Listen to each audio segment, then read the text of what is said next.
Everyone, welcome back to মানাদার new blog. আজ হচ্ছে থার্সডে, আমি এখন অফিসে এসেছি আর এই সপ্তাহটা শেষ হতে আরও একটা দিন বাকি রয়েছে।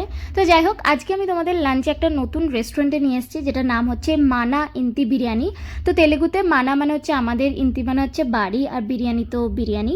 তো আমাদের বাড়ির বিরিয়ানি, খুব সুন্দর একটা নাম দিয়েছে এরা এই রেস্টুরেন্টের।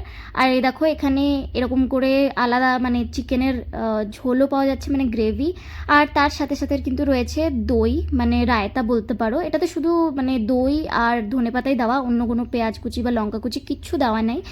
আর চলে এসছে আমাদের গরমা গরম খাবার। তো আমরা আজকে খাবারে নিয়েছি বাগারা রাইস, আর তার সাথে সাথে হচ্ছে চিকেন ফ্রাই।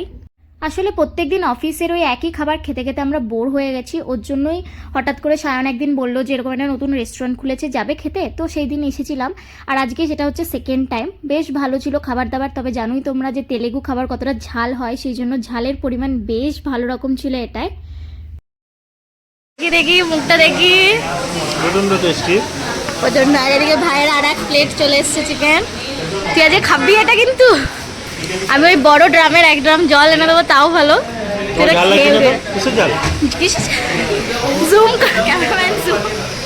দেখুন গাইস, ঘেমে একাগার। এই যে জলের বোতলের ঢাকনা খোলা, ফ্যান নেই। হ্যাঁ, এই তো জল খাচ্ছ। ভাই একটু ভাত নিবি নাকি? আপনারা এসে এখানে খেতে পারেন, কোনো ঝাল নেই। আমি বলবো অল্প ঝাল, যারা আমার মতন ঝাল খেতে পারেন না তাদেরই ঝাল লাগে একদম। ভাইকে দেখে আপনারা বুঝতেই পারছেন। খাও খাও, পুরো একদম জমিয়ে। ডিনার স্কিপ নাকি? নাকি ডিনার আর একবার চলে আসবি? দিনে রাতে খেলে কোনো মোটামুটি সামনে থাকবে না। তুই পরের উইকে কিন্তু তুই নিয়েছিস এক্সট্রা চিকেন। আমাকে ধোকা গেছে, আমাকে বলা যে 5 পিস, অলরেডি আমি 3 পিস খাচ্ছি, এটা 4 নম্বর। তারপরে এখন আমি কি এতটা বেঁচে যাবো? ভাইয়ের অবস্থা খুবই খারাপ, মনে হচ্ছে এখান থেকে ডিরেক্ট কন্টিনেন্টাল হসপিটাল বুক করবো নাকি একটা বেড।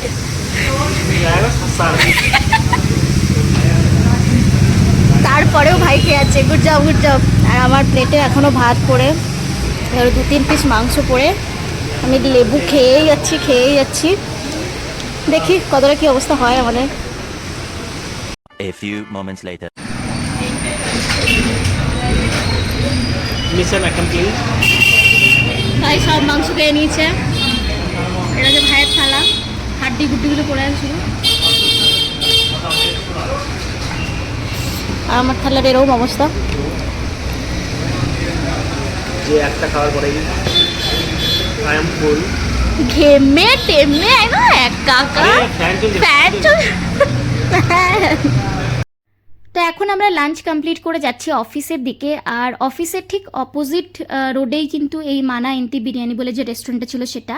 এই পুরো রাস্তাটা জুড়ে কিন্তু রয়েছে বিভিন্ন রকমের খাবারের দোকান, মানে মোমো, ফুচকা, চাইনিজ খাবার দাবার থেকে শুরু করে সাউথ ইন্ডিয়ান খাবার থেকে শুরু করে কি নেই এই রাস্তাটায়।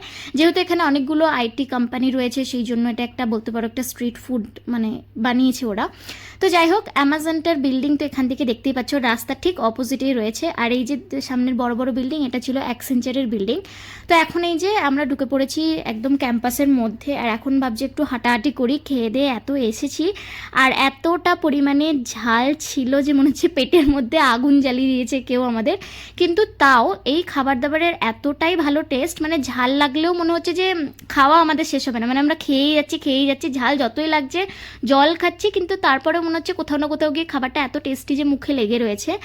তো ভেতরে এখন চলো আমি আর সায়ন দুজন মিলে একটু পাইচারি করে নিই। আর দেখো চারিদিকে কত গাছপালা লাগানো। আমার তো মাঝে মাঝে মনে হয় অ্যামাজনের এই ক্যাম্পাসটা একটা ছোটোখাটো অ্যামাজনের জঙ্গল বানিয়ে তুলেছে।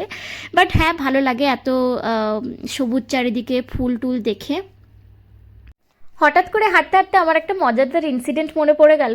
আসলে আমাদের এই ক্যাম্পাসটায়, মানে শুধুমাত্র হাইট 13-এর এই ক্যাম্পাসটায় বাইরে থেকে ভিজিটার্স বা বন্ধুবান্ধব ফ্যামিলি মেম্বার্স এগুলো সবাই অ্যালাও আছে। তবে হ্যাঁ, সবকটা ফ্লোরে যেতে দেয় না, কারণ জানোই যে অফিসের ডেটা ফেটা অনেক কনফিডেন্সিয়াল ব্যাপার স্যাপার থাকে, সেই সব কারণে আর কি। তো সেরকম আমি ওই 7-8 মাস আগে আমি আমার ফ্যামিলি থেকে আমার পিসিদেরকে নিয়ে এসেছিলাম এখানে ঘোরাতে। তো এখানে আসার পর এই বড় বড় সাইজের মান কচুগুলোকে দেখে এদের যে রিয়াকশন ছিল কি আর বলবো। এমনিতে আমরা সবাই খুবই, আমার বাড়ির লোকেরা আমরা খুবই কচু খেতে ভালোবাসি। তো এই বড় বড় মান কচুগুলোকে দেখে মানে এদের মধ্যে সত্যি কোনো সেন্স নেই। আমাকে বলছে তুই এগুলো তুলে নিয়ে যেতে পারিস না, বা ঠিক আছে তুই তুলতে পারিস না তো ঠিক আছে, তোর এই যে সিকিউরিটিটাকে আছে একে গিয়ে বল একটু হিন্দিতে যে কচুগুলোকে না আপনারা একটু কেটে দিন, তো কচুগুলোকে তুলে নিয়ে যাওয়া যাবে। আমার এটা শোনার পরে এতটাই মাথা গরম হয়ে গেছে কি তোমরা কি পাগল, মানে কচু খেতে ভালোবাসো আমি জানি, তাই বলে যে কোনো জায়গায় মানে এদের কাছে কোনো ম্যাটারই করে না যে আমি বাড়িতে আছি, বাইরে আছি, না অফিসে এসেছি কারোর একজনের, এরা কচু দেখতে পেলে সেখান থেকে তুলে নিতে পারে আর কি। তো চলো, বকবক করতে করতে অনেকগুলোই চরকির মতো পাক্কা হয়ে গেল। মানুষের যখন অফিসে কোনো কাজ না থাকে কিভাবে সময় নষ্ট করা যায়, বাহ অসাধারণ, ঝোপে একদম ঝোপে, সেই কর তুই আজকে এটা ভেঙেই ছাড়বি ভাই। বাও, তুমি ক পেয়েছো। তো অনেকক্ষণ হাঁটাহাঁটির পর এখন চলো ভেতরের দিকে যাই। আর তোমাদেরকে কোনোদিনও আমি এই গেটটা দেখাইনি, কারণ গেট 5 থেকে যারা আসে তারাই এই দিকটা দিয়ে ঢোকে। আর এদিকে ডান দিকে দেখতে পাচ্ছ বসার জায়গা রয়েছে, ওয়েটিং জোন, আর বাঁ দিকেও রয়েছে ওয়েটিং জোন। এইদিকে তোমরা চা কফি টফিও পেয়ে যেতে পারো। আর এটা হচ্ছে রিসেপশন, এখানে যদি যার কোনো কোয়ারি ফায়ারি থাকে বা ডে 1-এ জয়েনিং ফয়েনিং করলে এরকম রিসেপশনে ফার্স্ট আসতে হয়। আর বাঁ দিকের যে গেটটা দেখলে ওদিক দিয়ে যারা ক্যাবে করে আসে তাদের ওদিকে ড্রপ করে, তো ওদিক থেকে ঢুকি আমি প্রত্যেক দিন। আর এই যে এখন আমার এই কার্ডটাকে স্ক্যান করে চলো উপরের দিকে যাই। তো লিফটে এসেই আমাদের হঠাৎ করে দেখা হয়ে গেছে ভেঙ্কট ভাই আমাদের টিমের সাথে। লাঞ্চ করে ভেঙ্কট ভাই ফিরছিল, আর ভেঙ্কট ভাইয়ের সাথে দেখা হওয়ার পর যেটা হলো সেটা আর ভাষায় প্রকাশ করতে পারছি না আমি। তো দেখতেই পাচ্ছ একদম পুরো ডেস্কটপে আমার ভ্লগ চালিয়েছে এরা। এটা হচ্ছে সায়নের ম্যানেজার, আর সবাই মিলে ঘিরে বসেছে যে শ্রী ব্লগ করে। মানে এতদিন আমি ব্লগ বানাতাম, আমি কারোর কাছে সেটা বলিনি, সিক্রেট রেখেছিলাম। তো হঠাৎ করে ভেঙ্কট ভাই জানতে পেরে যায়, আর তারপরে ভেঙ্কট ভাই পুরো ফ্লোরে হাল্লা করে যে শ্রী ব্লগ বানায়, শ্রী ব্লগার, শ্রীর এতগুলো ভিডিও আছে। আর এটা শুধুমাত্র কলিগসদের মধ্যেই সীমাবদ্ধ থাকেনি, এটা আমার ম্যানেজারের কান অবধি পৌঁছে যায়। ইনফ্যাক্ট আমার ম্যানেজার আমার চ্যানেল সাবস্ক্রাইব করে, মানে বুঝতেই পারছো মানুষ বাঁশ কত দিক থেকে খেতে পারে। তো এটার পর আমি যদি এবার কোনো দিনও সিক লিভ মিথ্যে নিই আর তারপর আমি যদি গোয়ার বিচে ঘুরি, তার মানে বুঝতেই পারছো কি হবে।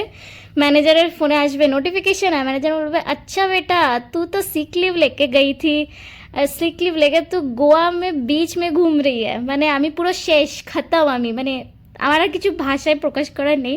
আর আমি তো মানাও করতে পারছি না ম্যানেজারকে যে প্লিজ আমার চ্যানেল আপনি সাবস্ক্রাইব করবেন না।